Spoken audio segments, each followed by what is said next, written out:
Something that I like to do on the regular, and when I could feel myself slipping into that mode of feeling like my world is revolving around my partner. I like to imagine myself in the future happily existing without my current boyfriend in my life. So my current boyfriend and I, we've been together for about 13 years now.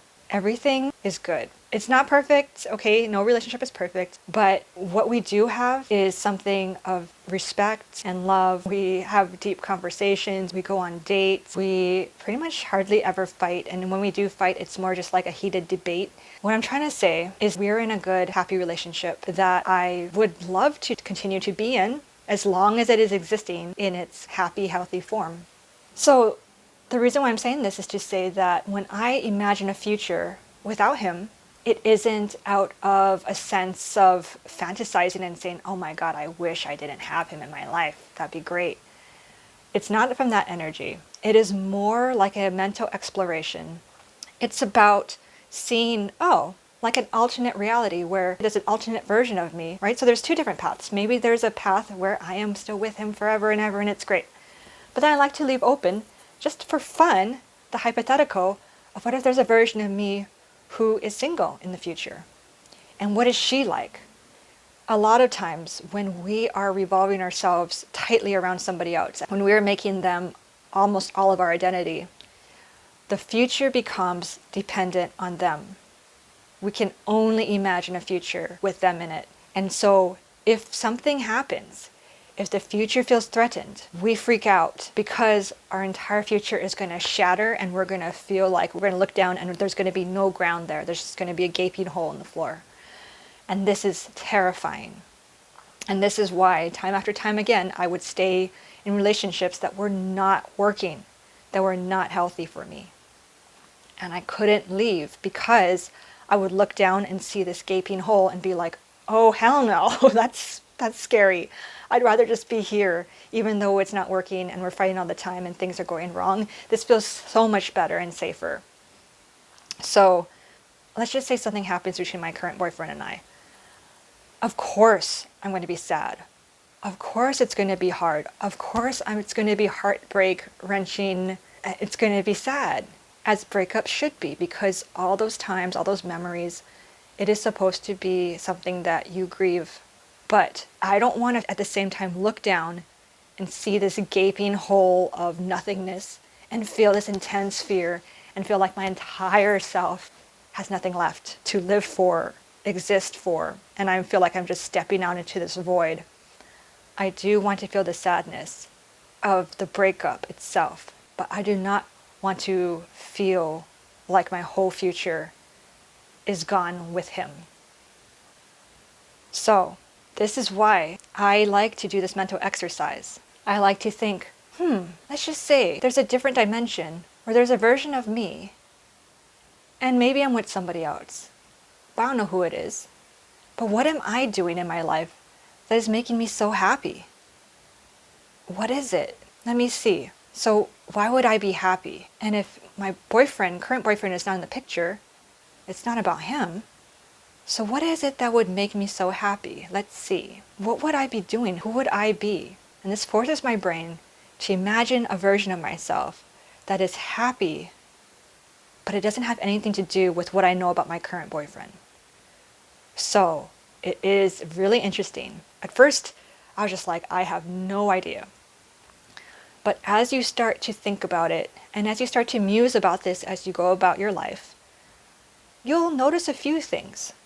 Like one thing I had to admit was, well, if I'm happy, I must be doing something creative. So I'm like, okay, so this future version of me who is happy, she is doing creative stuff.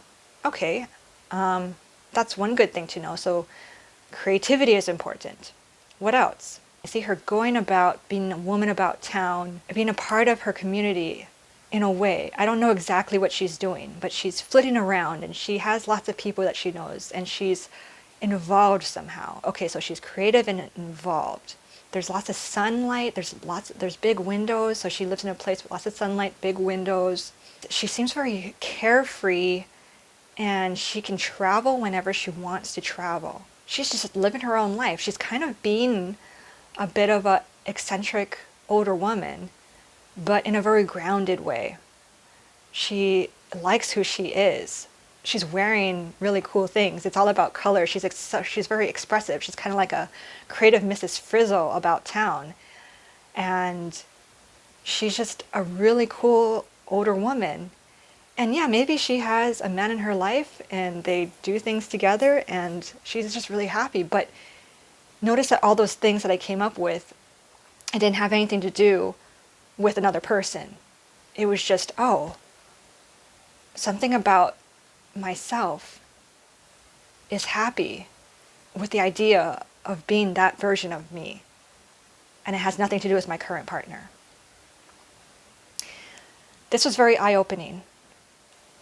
When you're doing this exercise, it is important to not be too logical about it.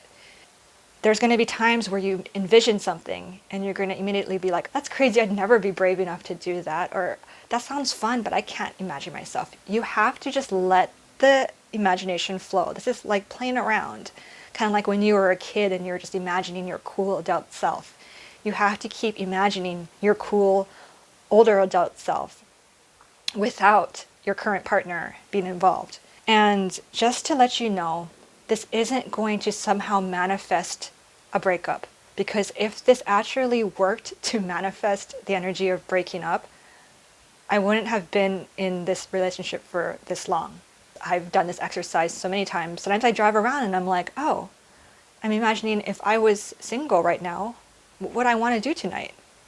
If I was single right now, just doing my own thing, how would I want to dress? If I was single right now, or maybe just dating around, what would I want to get into? What would my interests be? What would I be doing differently in my life if it was just me? If I was happily single? So notice, it's a time period that goes beyond the breakup of your current relationship, and you're happily single, or you're happily moved on, right? So just skip over all that drama, and you're going into this mindset where you're thinking of your future self who is happily doing their own thing. Just start putting pieces of this together. And this is really important because when you think about it, as a kid, we're always looking forward to the next birthday. We're looking forward to becoming our future self, our future identity. When you're 11 years old and you see all the teenagers putting lipstick on in the mirror and dressing crazy, you're like, oh my God, I can't wait to be in high school and learn how to drive, and I get to wear cool things and listen to cool music. We're always imagining who we want to be in the future. And it's kind of like in our own minds, this idea of ourselves. And then we meet somebody and we start to settle down into a routine. And then next thing we know, we can only picture our future in conjunction with this person that we're with. And so if something happens, if the relationship gets threatened somehow, we have lost that spark of having this idea of who we're excited to be on our own, regardless of who we're with. And we need to maintain this image of who we would want to be regardless. So hey, I want to be that cool, colorful, older woman about town. Maybe my boyfriend is there with me, my current boyfriend. Maybe not, but either way, she exists on her own. She is not requiring a certain person to be there to make her cool, to make me inspired by her, to make her somebody desirable, to make her a part of my identity that I want to be. She is not constructed from what I think he would like or what my parents would like. There's nobody that she is being based off of except for who I am excited to be, who I'd love to experience being in the future. And we must all practice this if we are struggling with getting to know our own identities, because who we most want to be in the future is a huge part of our identity. Even though we're not that person yet, it is what we're growing towards. It is what we're working towards. It is because nobody has told us, hey, you should want to be this person. And because it's not your partner influencing you to imagine who you'd be with them in it, it is coming purely from your own self. because it's coming from your own self, your own desires, your own imagination, your own inspiration, it is a true part of you. It is a genuine part of your identity. The person you most want to be on your own, that you get to experience being as yourself, is your identity. And I lost this. When I lost myself in a relationship, I lost this spark. When I looked at the future, I'd just be like, okay, well, whatever he and I are choosing to do, or be like, well, maybe his dream would be doing this and I'd be doing that with him. We'll compromise and decide to do something as a couple. And it's fine to keep that in mind, but who are you going to be? Who are you looking forward to being, regardless of what's going on in your life? We have to keep this flame alive of who we're growing into, because this is what makes us human. Humans love growth. Whether or not we are aware of it, we love the idea of growing into somebody that we enjoy being more and more each year. And this is the goal. This is success, is to continually grow more and more into somebody that you enjoy being each year. This is a reminder to keep the options alive in your heart and your mind. And again, if you become that person with your partner, amazing.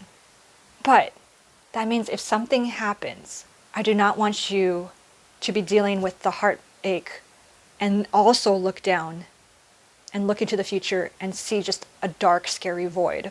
So this is for you to have something for yourself that is purely for you, to keep in your mind's eye of the future.